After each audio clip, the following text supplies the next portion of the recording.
विधान परिषद निवडणुकीमध्ये क्रॉस वोटिंगचा आरोप झालेले हिरामण खोसकर सध्या सत्ताधारी पक्षाच्या नेत्यांच्या भेटीगाठी घेत आहेत. त्यामुळे पुन्हा एकदा चर्चेत आले. पालकमंत्री दादा भुसे यांची भेट घेतल्यानंतर काल मुख्यमंत्री एकनाथ शिंदे यांची त्यांनी भेट घेतलेली आहे. नेमक्या भेटीमागचं कारण अतिक्रमणाचं सांगतायत, मात्र काय सत्य त्यामागचं दडले जाणून घेऊयात. तुम्ही काल मुख्यमंत्र्यांची भेट घेतली, अतिक्रमणाचा विषय सांगतायत, नेमकं काय परिस्थिती? खरोखर अतिक्रमणाचा विषय आहे. अतिक्रमण नाहीच, हे स्थानिक लोक जे काही शेतकरी आहेत ते शेतकऱ्यांचा रस्त्याला लागून नाशिक त्र्यंबकेश्वर हा जो काही रस्ता आहे, महामार्ग आहे, त्या मार्गाच्या लगत असलेले काही शेतकरी आहेत. काही शेतकरी भूमीन झाले, त्यांनी रस्त्यालगत 1 एकर 2 एकर जागा घेऊन ठेवल्या आणि त्याजवळ गेल्या 5 महिन्यापासून सतत तो अधिकारी नोटिसा देऊन ते अतिक्रमण हटवा. परंतु प्रत्येक जे काही दुकान आहे, हार्डवेअरचे असतील, किराणा असेल, खताचे असतील, लॉजिंग असतील, ते सगळे स्थानिकांचे आहे आणि ते हटवण्यासाठी वारंवार ते वरिष्ठांना काहीतरी चुकीचं माहिती देऊन ते बांधकाम आपल्या हाती असे तसं, परंतु ते तसं काहीच नाही.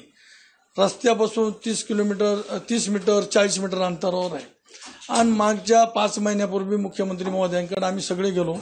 आमची सगळ्यांची त्यांनी व्यथा ऐकून घेतली आणि त्यांनी ताबडतोब या खडके उपायुक्त MMRDचे त्याला सांगितलं का तुर्त ते थांबून घ्या आणि त्यांना जे बसत आहे मापदंडामध्ये त्या मदत करा. पण त्यांनी काही तसं काही केलं नाही. त्यांनी फक्त ते तसं थांबवलं आणि त्यांनी आता बघितलं इलेक्शन का आता वेळ राहिलं नाही, ते परत त्यांनी सुरू केलं. सुरू केल्यानंतर जवळजवळ 350 कुटुंब आहेत. सगळेच चहाच्या टपऱ्या असतील, हार्डवेअरचे असतील, लॉजिंग असतील, ते सगळे लोकांना सुरुवात केली आणि नोटिसा लावल्या. त्याच्यानंतर 5-6 दिवसापूर्वी मी अजितदादांना फोन केला का दादा काही करून थांबवा. दादानी ताबडतोब त्याला फोन केला का बाबा ते थांबवा 4 महिने. परत दादांचा फोन आला का बाबा ते 4 महिने थांबवले, नंतर ठीक आहे झालं. त्याच्यानंतर परत दुसऱ्या दिवशी नोटिसा केला, लगेच त्याला सांगितलं त्या अधिकाऱ्यांना फोन करून सांगितलं का आम्ही काही ऐकणार नाही, कोणाचा फोन आला तर ऐकणार नाही. 2 दिवसापूर्वी परत मी महसूल मंत्री म्हणून, मला वाटतं महसूल मंत्री ऐकते म्हणून मी याच्या विखे पाटील साहेबांकडे गेलो. विखे पाटील साहेबांनी फोन करून फोन सुद्धा उचलला नाही. त्याच्यानंतर 2 दिवसापूर्वी पालकमंत्री या नात्याने जवळजवळ 250-300 मुलं सगळे दुकानदार आले. भुसे साहेबांना समजून सांगितलं, त्यांनी सगळं ऐकून घेतलं. त्यावेळेस ते गर्दीत असं ठीक आहे, फक्त फोन उचलून नंतर त्यांनी फोन उचलला आणि त्यांनी सांगितलं की अतिक्रमणमध्ये असे तेवढेच आम्ही तोडतो, काही बाकी तोडणार नाही. परंतु अतिक्रमणमध्ये म्हणजे एका लाईनीत एक घर तोडायचं आणि एक ठेवायचं असं कुठे राहणार. पण तुमची जवळीक सत्ताधाऱ्यांशी जास्त वाढत चाललेली आहे, याबद्दल आक्षेप घेतला नाही. सत्ता म्हणजे आजच काल मुख्यमंत्री देव माणूस आहे. मी सांगतो की मी लोकसभेला मला त्यांनी सांगितलं मला मदत करा, मी केली नाही. मी पार्टी संघ राहिलो. विधान परिषदेला सुद्धा त्यांनी विनंती केली, मी पार्टी संघ राहिलो. आता सुद्धा क्रॉस वोटिंग म्हणता मी 100% पार्टी संघ आहे. मिलिंद नार्वेकर साहेबाला मी मतदान केलेलं आहे, मराठीचं मतदान केलेलं आहे.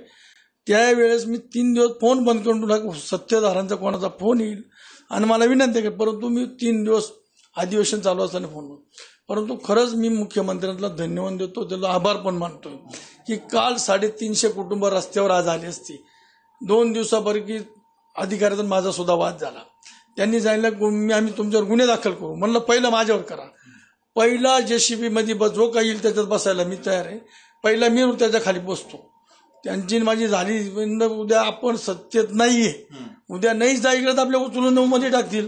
पण मग याबद्दल तुम्ही तुमच्या पक्षाच्या वरिष्ठ नेत्यांशी काही चर्चा केली होती काय? मुख्यमंत्र्यांना भेटेल जातो साहेब, आता वेळ राहिले नाही. एवढे लोकांचं आरडाओरड 2, 12, 1 वाजेपर्यंत लोक एकही जेवले नाही. वेळ तेवढा नाही ना वरिष्ठांकडे जायचं. आणि ही वेळ आज एवढे 350 कुटुंब जर उद्ध्वस्त झाले असते तर ती पाळी आज कशी आली असती? 2 दिवसापूर्वी काँग्रेसची बैठक झाली, त्या बैठकीत नेमकं काय झालं? तुमच्यावर जो आरोप केला जातो त्याचं पुढे काय? आम्हाला सगळ्याला सांगितलं जे काही 44 मतदारसंघ आहे काँग्रेसचे, तिथं प्रत्येकाने कामाला लागा. वरती किती जागा मिळतात काय मिळतं बघू. परंतु आज काही आमदार खासदार होऊन गेले, त्यांचे मतदारसंघ आणि हे मतदारसंघ जे आपल्या ताब्यात, ते कामाला लागा, काम चालू करा. बूथ प्रमुख, गट प्रमुख, शाखा प्रमुख जे काय असतील कार्यकर्त्याच्या बैठका, कुठलाही काही आम्हाला तशी सूचना दिलेली नाही आणि मी पार्टी संघ राहिले, त्यात काही नाही. परंतु कालचा जो विषय माझ्या मतदारसंघामध्ये, तो आज राज्यामध्ये त्याचा मेसेज जाईल. काही अधिकारी त्या तुकाराम मुंड्यासारख्या बुद्धिपुरुष त्रास देत आहे आणि साहेब 100% एकही 30 मीटरच्या आत नाही. आज तेवढे शेतकरी आलेले आहेत बाहेर. माझं सत्कार देणं म्हणजे सत्कारापेक्षा काम होणं महत्वाचं आहे. पण तुमच्यावर जे आरोप झाले त्याचं पुढे काय झालंय? नाही आता पुढे काय आहे देतील तर आता युती, परंतु मी पक्षातच राहणार आहे, पक्षाकडेच उमेदवारी मागणार आहे. समजा मला डावलून उमेदवारी दिली दुसरी कोणाला तर स्थानिक नेते ठरवतील. त्यांनी सांगितलं थांबा तर थांबल, त्यांनी सांगितलं लढा तर लढल. पण मग कालच्या भेटीनंतर शिवसेना शिंदे गटाकडनं तुम्ही लढणार नाही? असं नाही, अजिबात नाही. शिंदे गटाकडे नाही, अजितदादा गटाकडे पण नाही आणि फडणवीस साहेब गटाकडनं पण नाही. मी आघाडीचीच उमेदवारी घेणार आणि माझ्यावर अन्याय झाला तर स्थानिक ठरवणार. उभं राहायचं का घरी बसायचं. मी 5 वर्ष पक्षाकडनं तुम्हाला डावलं जातं असं वाटतंय? असं तर वाटत नाही. फक्त काहीतरी आता बघ चाललंय चर्चेच्या माध्यमातून, परंतु डावलणार नाही. काही डावलीत असताना स्थानिक जे काही लोकप्रतिनिधी आहे, काँग्रेसचे पदाधिकारी आहे, उद्धव साहेबांचे गटाचे पदाधिकारी आहेत, शरद पवार गटाचे साहेबांचे पदाधिकारी आहेत, या तिन्ही पक्षाच्या पदाधिकाऱ्याला विचारून उमेदवारी फायनल होईल. असे तर काही नाही. समजा कोणी वरून लादन देईल ते तर काहीच नाही. समजा उद्या नाराजी माझ्याबद्दल असेल मतदारसंघात आणि मला उमेदवारी दिली तर तो पक्ष एक आमदार थोडा कमी करणार आहे असं. हे आहेत हिरामण खोसकर. त्यांचं म्हणणं आहे मी पक्षाचं प्रामाणिकपणे काम आजपर्यंत केलेलं आहे, त्यामुळे जर उमेदवारी त्यांना दिली नाही तर स्थानिक लोक मी कुठून उमेदवारी करायची हे ठरवतील.